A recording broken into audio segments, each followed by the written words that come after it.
अस्सलामुअलैकुम दोस्तों, FPSC lecturer mathematics पास paper की आज हम पार्ट नंबर 4 अपलोड करते हैं। आज की वीडियो में हम क्वेश्चन नंबर 26 से 35 तक अपलोड करेंगे। तो स्टार्ट करते हैं क्वेश्चन नंबर 26 से। क्वेश्चन है, if a function is continuous then it be differentiable. अगर फंक्शन कॉन्टीन्यूअस हो तो क्या वो डिफरेंशिएबल होगा या नहीं होगा। तो एक थ्योरम देख लें, अगर कोई फंक्शन डिफरेंशिएबल हो किसी पॉइंट पर जो कि फंक्शन के डोमेन में शामिल है, तब वो कॉन्टीन्यूअस होगा। If f is differentiable at a point then it is continuous. इसका मतलब ये है कि अगर वो डिफरेंशिएबल हो फंक्शन तो कॉन्टीन्यूअस होगा। इसके बरक्स अगर फंक्शन कॉन्टीन्यूअस हो तो उसका डिफरेंशिएबल होना लाजमी नहीं है, वो डिफरेंशिएबल हो भी सकता है और नहीं भी हो सकता। तो इस क्वेश्चन में हमारे पास करेक्ट ऑप्शन बी होगा, क्योंकि थ्योरम की स्टेटमेंट के मुताबिक डिफरेंशिएबिलिटी होगी तो वो इम्प्लाइज करती है कॉन्टीन्यूटी को। इसका जो उल्ट स्टेटमेंट है वो मे और मे नॉट हो भी सकता है, नहीं भी हो सकता। So correct option is B. Question number 27, find the sum. एक सीरीज है, इसका हमने सम फाइंड करना है। तो ये एक इन्फिनिट ज्योमेट्रिक सीरीज़ है और इन्फिनिट ज्योमेट्रिक सीरीज़ के सम के लिए हम ये फार्मूला यूज़ करेंगे a divide by 1 minus r. ये फार्मूला तब यूज़ करेंगे जब कॉमन रेशो जो है r वो लेस देन 1 हो। तो आप चेक कर लें, जो यहाँ पर फर्स्ट टर्म है a1 वो 1 है और r 1/3 है विच इज़ लेस देन 1। सो हम यहाँ पर वैल्यूज़ पुट कर सकते हैं। वैल्यूज़ पुट करने के बाद हमारे पास आंसर आ गया 3 divide by 2। B is the correct option. Question number 28, find the period of cos 2x divide by pi. हमने इसका पीरियड फाइंड करना है कि वो कौन सी वैल्यू होगी कि जिसके बाद ये अपनी वो कौन सा एंगल होगा कि जिसके बाद ये अपनी वैल्यू को रिपीट करता है। आपको पता है कि cos का पीरियड होता है 2 पाई, यानी हर 2 पाई रोटेशन के बाद cos फंक्शन अपनी वैल्यूज़ को रिपीट करता है। तो हम इसमें सबसे पहले 2 पाई को ऐड करेंगे, means cos of 2x divide by pi plus 2 pi is again the same answer, क्योंकि ये 2 पाई को रिपीट करने के बाद जब हम जो एंगल बनेगा 2x बाई पाई प्लस 2 पाई उसकी cos वैल्यू लेंगे, फंक्शन अप्लाई करेंगे cos, तो हमारे पास आंसर वही आ जाएगा। अब नेक्स्ट स्टेप में देखें, नेक्स्ट स्टेप में आप यहाँ पर देखें 2 by pi multiply by x है, तो इसलिए हमने x के साथ 2 बाई पाई जो लिखा है वो कॉमन ले लेना है। तो 2 बाई पाई यहाँ पर भी कॉमन है, इसी तरह 2 बाई पाई के साथ इधर x मल्टीप्लाई हो रहा है, मगर यहाँ पर मल्टीप्लिकेशन में x प्लस पाई स्क्वेयर भी है, यानी कि x में पाई स्क्वेयर को ऐड किया गया तब इस चीज़ के इक्वल आ गया। इसका मतलब क्या हुआ? इसका मतलब हुआ this means that the value of cos 2x by pi repeats when x is increased by pi square. जब x में हम पाई स्क्वेयर को ऐड करते हैं तो ये वैल्यू दोबारा रिपीट होती है। इसका मतलब हुआ कि पाई स्क्वेयर पीरियड है cos 2x डिवाइड बाई पाई का करेक्ट ऑप्शन ए है। तो इस तरीके से आपने इन क्वेश्चंस को सॉल्व करना है। Question number 29, what is the coefficient of x4 in the Taylor series expansion of cos 2x centered at 0। Taylor series expansion हमने cos 2x की करनी है एट पॉइंट 0 और हमने x4 का कोएफिशिएंट फाइंड करना है x4 टर्म का।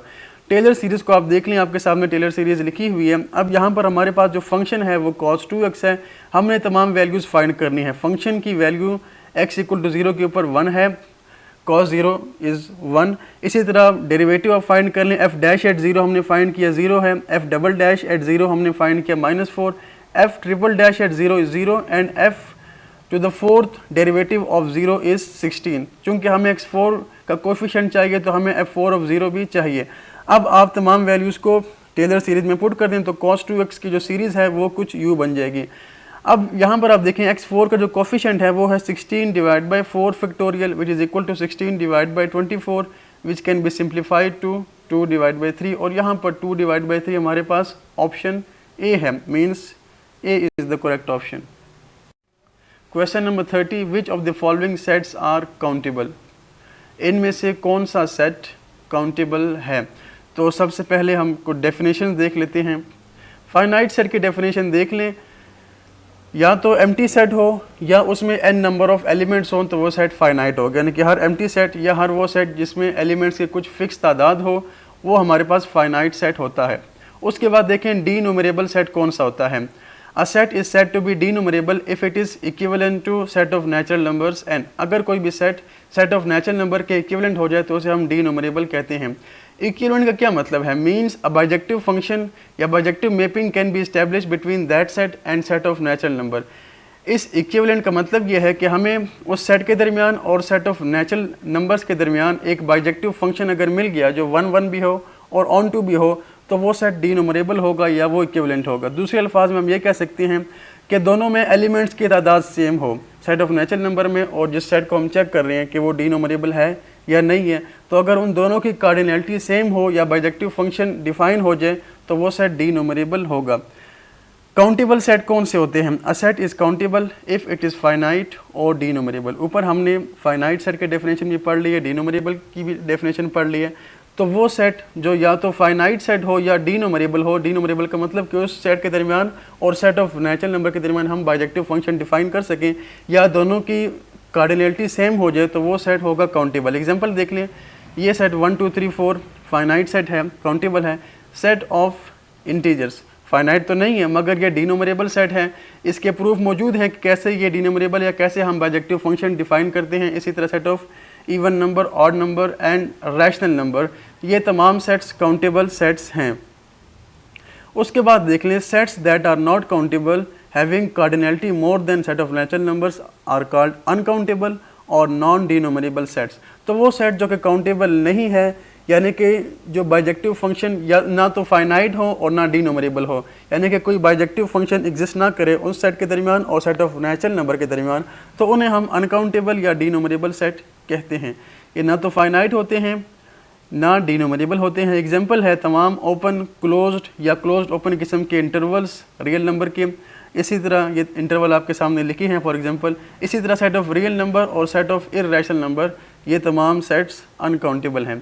अब क्वेश्चन है कि which of the following sets are countable, इसमें से कौन सा सेट काउंटेबल है? Set of real number uncountable है।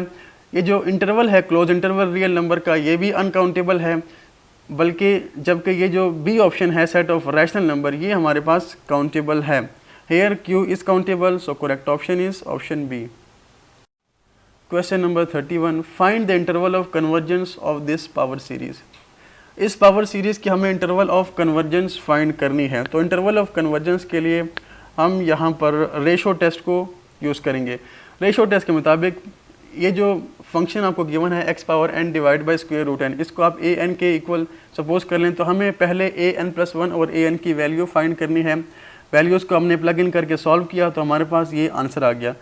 अब हम अप्लाई करते हैं लिमिट बोथ साइड्स पे, limit n tends to infinity this function. अब लिमिट चूँकि n पे अप्लाई हो रही है तो आप x को बाहर निकाल सकते हैं, x मॉडुलस को, और थोड़ा सिंप्लीफाई करने के बाद हमारे पास आंसर ये बन जाएगा। अब जब हम लिमिट पुट करेंगे square root 1 divide by 1 plus 1 by n में, तो ये आंसर हमारे पास 1 आ जाएगा। So the last answer is x modulus.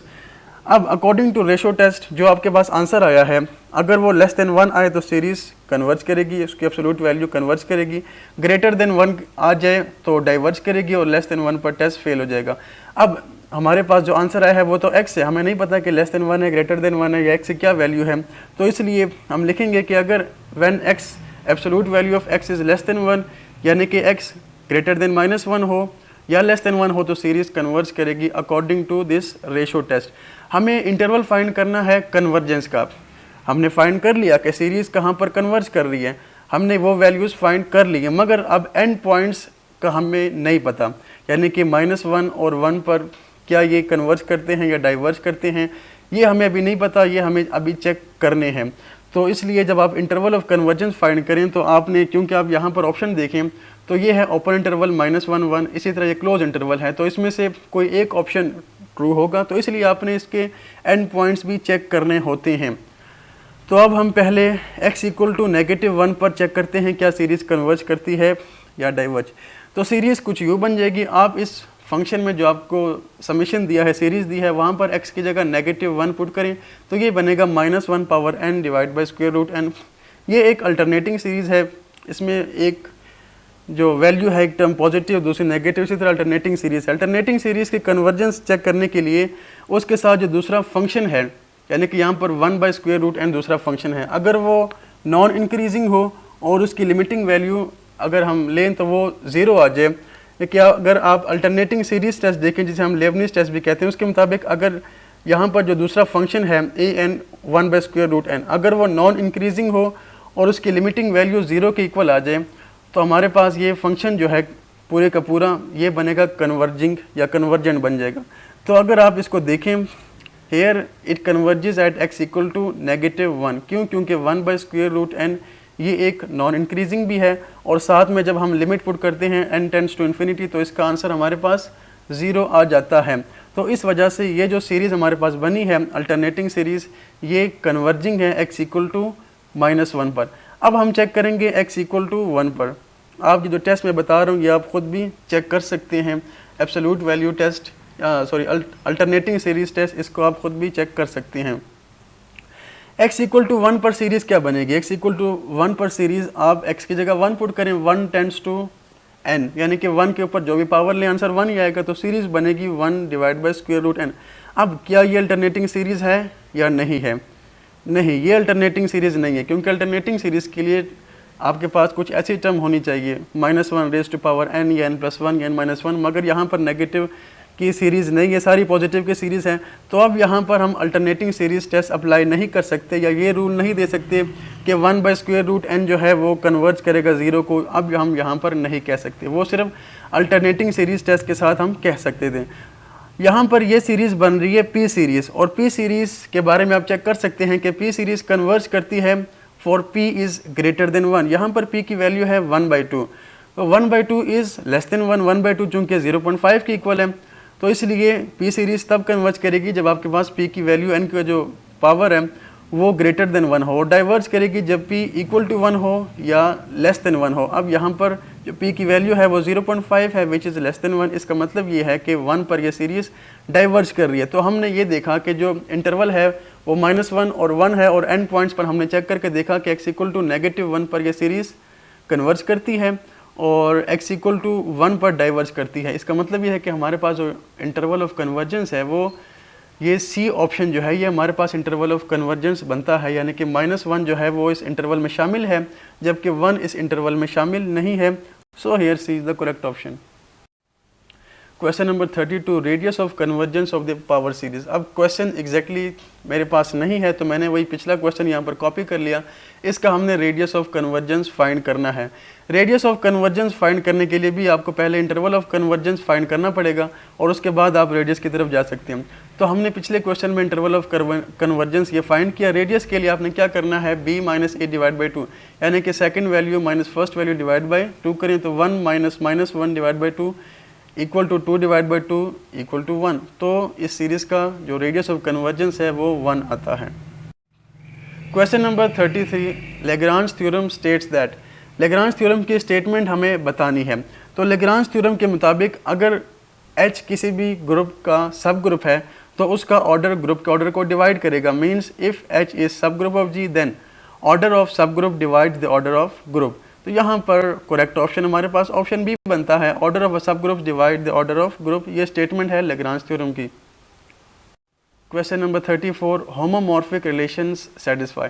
Homomorphic relation जो हैं वो रिफ्लेक्सिव भी होते हैं, सिमेट्रिक भी होते हैं और ट्रांजिटिव भी होते हैं। इनका दूसरा नाम इक्विवेलेंस रिलेशन है। तो यहाँ पर हमारे पास करेक्ट ऑप्शन ऑप्शन डी बनेगा, ऑल ऑफ दीज, क्योंकि होमोमॉर्फिक रिलेशन इन तमाम प्रॉपर्टीज़ को सेटिस्फाई करते हैं। Question number 35, set of n cross n matrices form a group under multiplication if. Set of n cross n matrices under multiplication group कब बनाते हैं? तो set of n cross n multiplicative matrices को अगर हम देखें तो वो पहली बात क्लोज भी होते हैं, क्योंकि ग्रुप के लिए 3-4 कंडीशंस हैं। अगर वो इन कंडीशंस को फुलफिल करे तो हम कहेंगे कि वो ग्रुप बनाते हैं। तो क्लोज की प्रॉपर्टी होती है, एसोसिएटिव भी है, मल्टीप्लिकेटिव आइडेंटिटी भी एग्जिस्ट करता है, 1 0 0 1, इसी तरह 1, इसी तरह 1 0 0 3/3। मल्टीप्लिकेटिव इन्वर्स की तरफ आप देखें तो set n cross n matrices जो है मल्टीप्लिकेशन के लिहाज से वही ग्रुप बनाएंगे जिनका मल्टीप्लिकेटिव इन्वर्स एग्जिस्ट करे।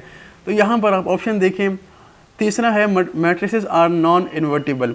यह तो नहीं हो सकता, क्योंकि अगर मैट्रिक्स का इन्वर्स एग्जिस्ट करेगा तो तभी वो ग्रुप बनाएगा। चौथा ऑप्शन है matrices should have non zero determinant. तो अगर मैट्रिक्स का डिटर्मिनेंट नॉन ज़ीरो होगा इसका मतलब ये है कि उसका इन्वर्स एग्जिस्ट करेगा। अगर उसका मल्टीप्लिकेटिव इन्वर्स एग्जिस्ट करेगा तब वो ग्रुप बनाएगा। तो हमारे पास करेक्ट ऑप्शन यहाँ पर ऑप्शन डी होगा, matrices should have non zero determinants. तो दोस्तों ये थी आज की वीडियो।